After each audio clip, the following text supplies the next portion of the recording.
ask you, Ambassador, let's take Niger for a moment. President Mohamed Bazoum is a popular president in the West.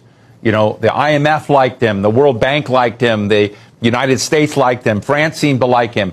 I would like our listeners to understand the gap in the popularity of someone like President Bazoum and performance, and what is going on that makes that revolution, that coup as we see it in Niger, a different story than we're seeing. The performance that you're talking about is the performance of what Nigerian minerals are doing to French education, to French healthcare, to French infrastructure.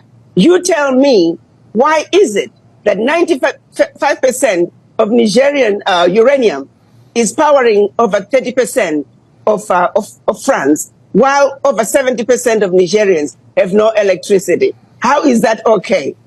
How is even President Bazoum proud of himself with that fact? There is no development in Niamey. I was in Niamey a few years ago when we had the AU summit. It was pitiful to see the level of underdevelopment that Niger has. There is no development in Niger. Let's make no mistake about it. Niger is the second poorest country in Africa, in the world, in fact.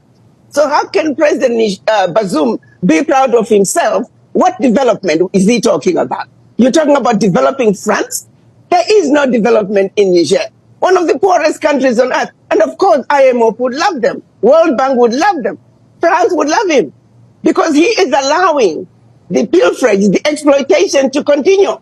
And that's why the people are rising up to say, if you can't stand up to the bullies and tell them that the exploitation can no longer continue, and look President Macron in the face and say, President Macron, how is it okay that my money, my bank reserves, my natural resources are funding French education, are funding French healthcare, are funding French infrastructure? How is that okay, President Macron? Answer us. Africans in Niger, they want to know.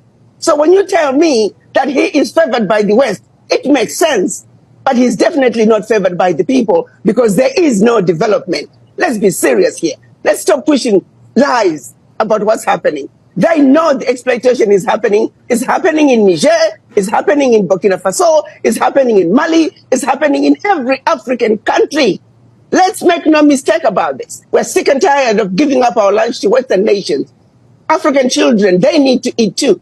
African children need to go to school. African children need good healthcare systems.